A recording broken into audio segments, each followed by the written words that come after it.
In today's video, we're going to step back from our study of pitches and intervals for a little bit, and we're going to shift our focus back over to rhythm.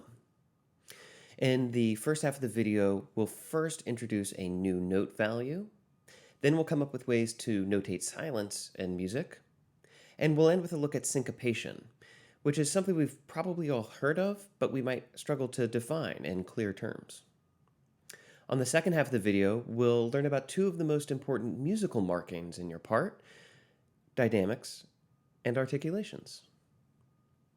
As with the other videos in this unit, we're jumping around a little bit in our textbook, The Music Fundamentals for Musical Theater. If you're following along with the book while you watch these videos, then today's rhythmic studies come from chapters 6, 7, and 8, and the portion on dynamics and articulations can be found in the chapter 5 to 8 review. I can hear the intro music starting, I think, so I guess that means it's time to roll the intro and get into the good stuff.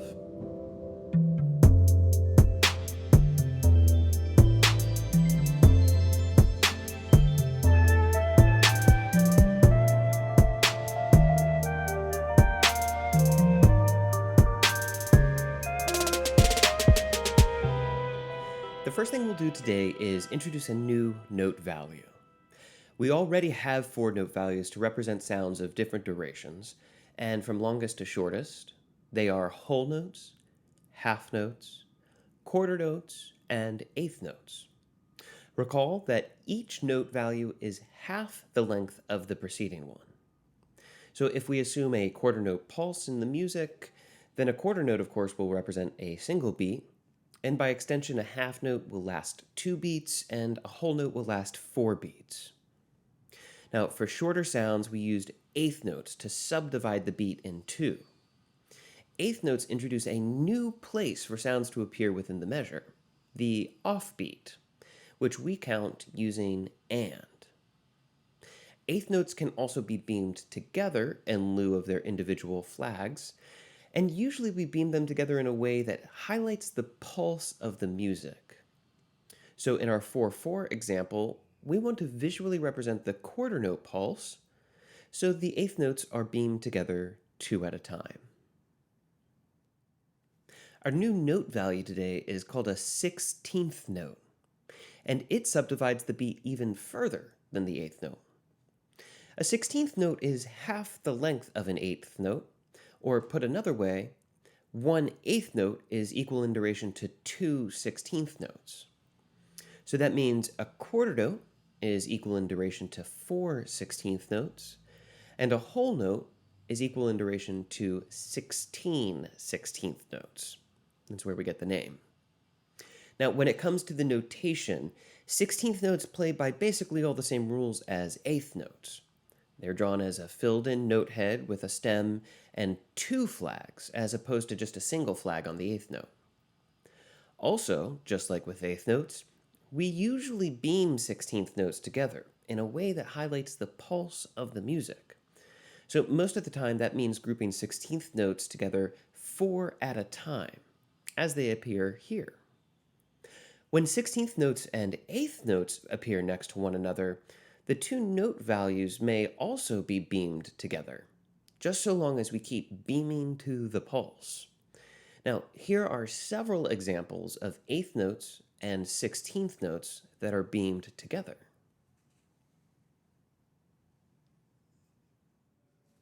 Now, all that remains is for us to devise a way of analyzing and counting these rhythms out loud. Let's look again at a measure of 16th notes. Just as with quarter notes and eighth notes before, whenever a sound begins exactly on the beat, we'll label that note with a number that corresponds to its placement in the measure. So usually 1, 2, 3, or 4, right? Now, we'll also still label the sounds that begin exactly in between the beats with and, just like we did with eighth notes earlier. But what about the second and the 4th 16th in each group? We haven't encountered sounds before that occur in these positions in the beat. There are many different strategies and systems across the globe for counting these 16th notes, so you may already have a way to count these. In this course, we'll use the most common method in American music education, which is to assign the letter E to the second 16th note and the letter A to the fourth 16th note, which we kind of pronounce as Taking the full bar of 16th notes together, that means we'll analyze this using 1E and 2E and 3E and 4E and. And the only thing that changes from beat to beat is the number used to label the very first 16th note. Now that we're able to analyze and label our new note value, let's bring back those examples of 16th and 8th notes together. Underneath each, you can now see a rhythmic analysis. Can you see how each analysis tells us exactly where inside the beat each sound occurs? Go ahead and take a moment to become familiar with each of these rhythms before going on.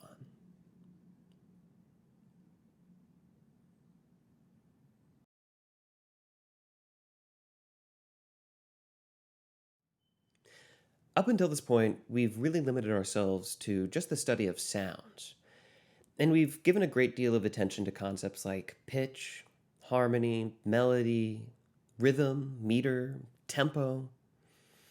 But in music, sound only accounts for a portion of what we experience as the listener.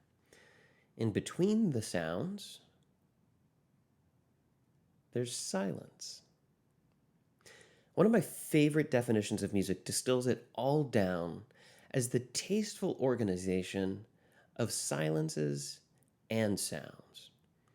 And the world's greatest musicians, all the way from Mozart to Miles Davis, have all used silence as one of their greatest means of expression. Claude Debussy said that music is the silence between the notes. And the legendary Austrian pianist Arthur Schnabel wrote in his biography, "The notes I can handle no better than many pianists, but the pauses between the notes, that is where the art resides." All that is to say that in music, silence is an equal partner to sound. But how can we possibly represent this in music notation? Not only do we need a symbol for silence, but we need to indicate its exact duration, so the performer knows how long or short to make this pause between sounds. I mean, we'd need a whole new system of silent notes that complement the note values we've already studied. And as it turns out, that's more or less exactly what we use. Instead of notes, we have a series of symbols called rests to indicate silences in music. And there's one for every note duration that we've studied already. They're even called by the same names: whole rest, half rest, quarter rest, eighth rest, and 16th rest. Let's also find a way to incorporate rests into our rhythmic analyses. Whenever we count rhythms that contain silences, it's common practice to use parentheses to indicate a rest in your analysis.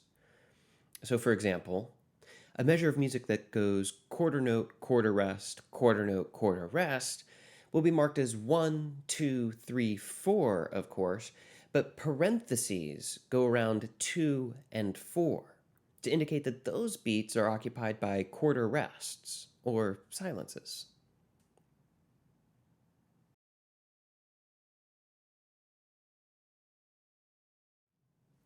We're going to conclude our exploration of rhythms today with one of our first irregular relationships between rhythm and meter.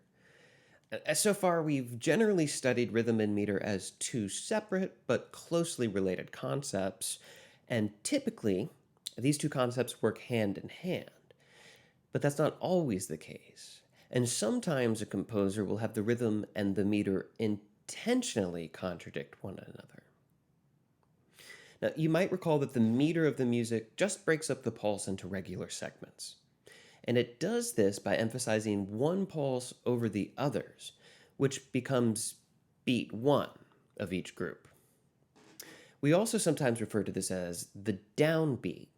And if you've ever danced a waltz, you felt in your body just how much stronger the downbeat is than any of the other beats in the measure. This is the phenomenon known as metric accent. And every meter uses metric accents to create recognizable strong and weak beats. A rhythm can also emphasize one sound over the others, and we call these rhythmic accents. For the most part, rhythmic accents usually work to emphasize metric accents. But there are times when the rhythm and the meter are working at cross purposes, and they create irregular relationships between themselves. One such irregular relationship between meter and rhythm is called syncopation. In academic terms, syncopation is the rhythmic contradiction of a metrical pattern of strong and weak beats. In a little bit simpler terms, syncopation occurs when a rhythmic accent occurs on a metrically weak beat. Syncopated music is often marked by a prevalence of offbeat rhythms and accents. For instance, here's a simple melody of quarter notes and eighth notes. Let's hear it played once, and notice how the rhythm and meter more or less align.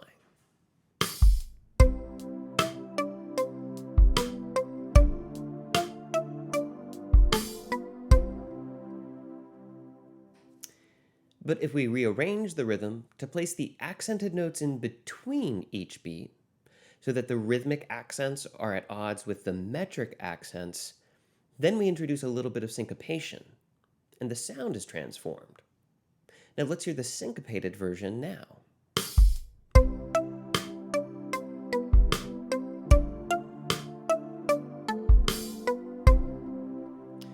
We'll continue to study syncopation in the next unit, as well as some other interesting relationships between rhythm and meter.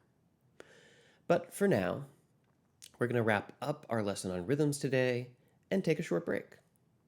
If you'd like to practice applying your new knowledge of 16th notes, rests, and syncopated rhythms, then I recommend working through a few of the exercises in the textbook. You can also hit pause on the next screen to grab a glass of water and eat some orange slices. And when you get back, we've got more knowledge for you after the break.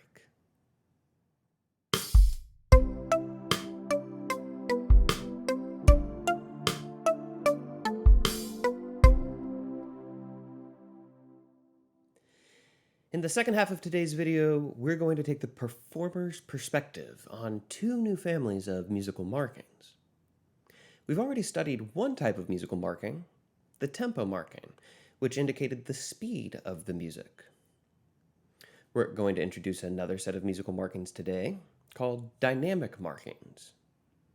In music, dynamics refers to the relative loudness of notes and phrases, and dynamic markings indicate to the performer approximately how loudly or softly to perform the music.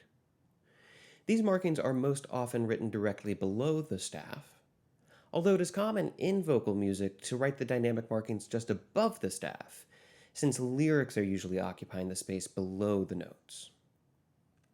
Also, as with tempo markings before, we will primarily use Italian terms to refer to dynamics. Now, we're going to start with the most common dynamic markings, and we'll learn both their Italian names and their English meanings. And, as we introduce each new dynamic marking, we'll place them on a spectrum from soft to loud. We begin with piano, which translates from Italian as gently, and tells us to sing softly. The dynamic marking looks like a lowercase p, slightly italicized and bold-faced, and we'll place this on the soft end of the spectrum. Next up, we have forte, which translates from Italian as strong, and it tells us to sing loudly. The dynamic marking for forte is similar to piano. It's a lowercase and stylized f. Let's place this marking on the loud end of the spectrum. Now, as an interesting aside, this is actually where we get the name of the instrument piano. Up until about 1700, keyboard instruments like the harpsichord couldn't control the volume of their sound. Bartolomeo Cristofori, an inventor and instrument maker from Padua, designed a new instrument, a sort of gravicembalo col piano e forte, or a harpsichord with soft and loud. This new instrument, a revolutionary step forward in instrument technology, came to be called pianoforte, and eventually just piano. Okay, so back to our markings. If you can memorize just these two dynamic markings, piano and forte, then you'll be able to understand the rest of the set with just a little bit of extra study. Sometimes we want a sound louder than forte or softer than piano, something to indicate very loud or very soft. The Italian language actually has a very clever way of doing this, simply attaching the suffix issimo to the end of the word we wish to modify. It's called an intensifier because it heightens or intensifies the meaning of the original word. In our case, we want to intensify piano and forte. Piano becomes pianissimo, which is indicated in the music by PP, and similarly, forte becomes fortissimo, which is indicated in the music by FF. You can see them in their positions on the outer ends of our spectrum. Now, other times, we want to sound somewhere in between piano and forte, for subtler shades between levels of dynamics. In these instances, we use the Italian word mezzo, which literally translates as middle, although in this context, it's more commonly meant moderately. So, mezzo piano tells us to play or sing moderately softly, and we indicate this using MP. Mezzo forte tells us to play or sing moderately loudly, and we indicate this using MF. Now, you can see them take their places on the inside of the spectrum on the screen. These are the most important dynamic markings for you to be familiar with now, but they are by no means an exhaustive list. It's also really important to point out that dynamic markings are an entirely relative term. They don't indicate an exact volume in terms of decibel levels or some other scientific measurement, but rather, they indicate how loud notes or phrases should be performed in relation to one another. This means that the musical context, as well as a performer's interpretation, can greatly affect the objective loudness of a note or a phrase. Now, we'll wrap up our discussion of dynamics by looking at a few ways to indicate changes in volume. When a composer wishes to gradually get louder, they'll write the word crescendo beneath the staff, which is the Italian term for growing. Sometimes they'll abbreviate the word to just CRESC, and other times they'll use a hairpin symbol like the one on the screen now. On the flip side, a composer might wish for the music to gradually get softer. Now, in that case, they'll write the word decrescendo beneath the staff. This too can be abbreviated to just DECRESC, or even indicated with a hairpin symbol like before, only this time going in the opposite direction. We might also want a sudden change in dynamics, as opposed to the gradual changes we just described. Whenever a composer wishes to instantly change dynamics, they indicate this with the marking subito, which in Italian means immediately. This effect can be used to surprise and startle the listener through unexpected changes in dynamics. Imagine a piece that begins softly, using piano or even pianissimo dynamic markings throughout the entire beginning. After establishing a quiet and serene musical setting, the composer might wish to suddenly and dramatically get louder. They would accomplish this by marking subito forte in the music. Now, the subito could also appear before other dynamics, such as subito pianissimo or subito mezzo forte. And remember, it's all relative.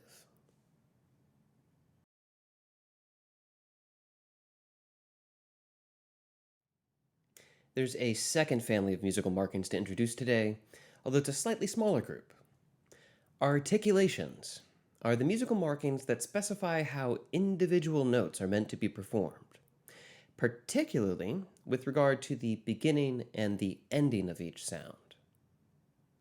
As with dynamics, articulation marks are relative and can mean a wide variety of things, depending on the era of the composition, the immediate musical context, or even the individual performer or the instrument it's written for.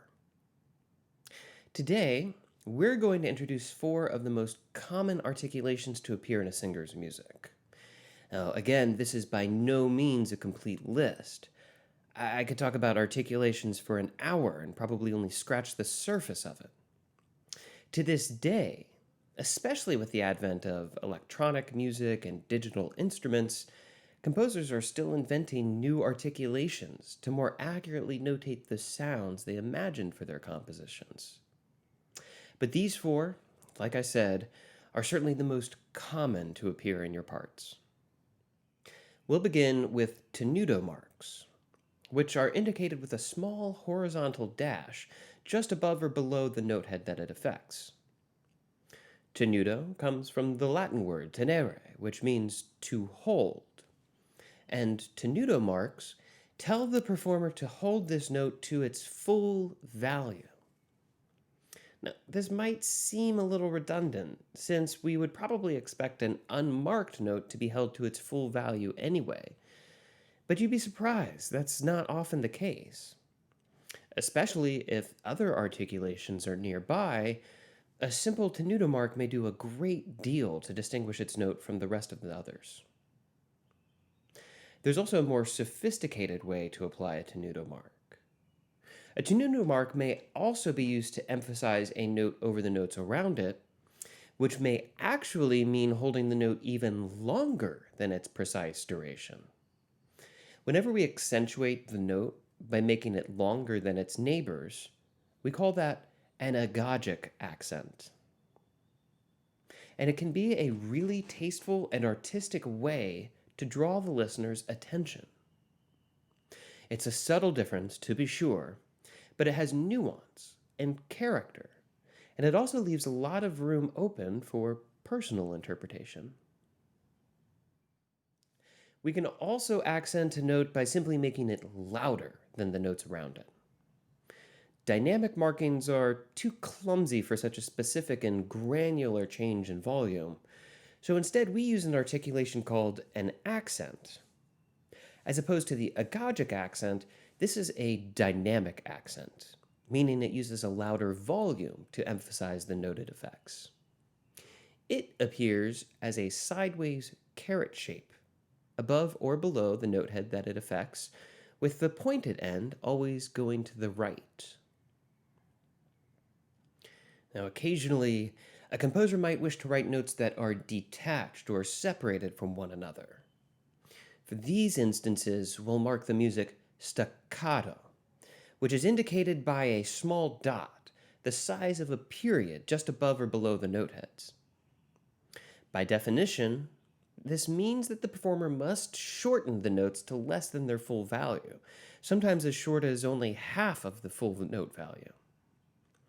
But how short exactly will really again depend on the context, the style, and the performer's own interpretation of the music. I think it's helpful to define staccato as separated and detached, as opposed to just short, since it's perfectly acceptable to have longer note values marked staccato. We can put staccato marks on half notes, and all it will mean is that there's a little sliver of silence on either side of each note.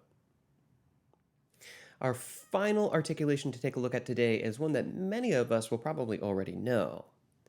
The fermata is marked over any note, chord, or rest that should be held for longer than its customary value. This is a much more noticeable elongation than the slight effect provided by the tenuto mark. A fermata can be held as long or as short as the performer or the conductor chooses, but as a basic starting point, fermatas typically double the length of the note that they affect. Essentially, A fermata suspends the tempo temporarily while the note or the rest is sustained, and the tempo resumes as the music moves on beyond the fermata. That's a wrap for today's video. It was sort of a big grab bag of rhythmic devices and musical markings, so let's take a quick look back at all we learned today. We started out by introducing a new note value, the 16th note, which is half the length of the 8th note. Next, we learned all about notating silences in music through the use of rests. And lastly, we wrapped up our discussion of rhythm by learning about syncopation, one of the ways in which rhythm and meter can be played off of each other to introduce new sounds and sensations in our music. On the second half of the video, we took another linguistic tour of Italy as we learned about dynamics and articulations. Dynamics allow for composers to tell us how loudly or softly to perform their music, while articulations told us how to perform individual notes, usually with regard to how long or short to sustain the note. Now, these last three videos correspond to chapters 5 through 8 in our textbook, The Music Fundamentals for Musical Theater. There's an excellent unit review just after chapter 8, and I can't recommend enough that you take the time to practice those exercises. Carefully applying the knowledge that you've been studying to specific musical examples will really reveal where the gaps in your knowledge lie, while also reinforcing the areas that you do understand already. In the next unit, we're going to keep pressing ahead with our studies of rhythm by expanding our toolkit with new rhythmic and metric devices. We'll also return to our study of pitches and intervals, where we'll raise the stakes with 3-note harmonies. We'll learn new strategies for writing interesting melodies, and we'll take our first glance at how harmonies function to connect from one to the other. In the meantime, be kind to each other, and thanks for watching.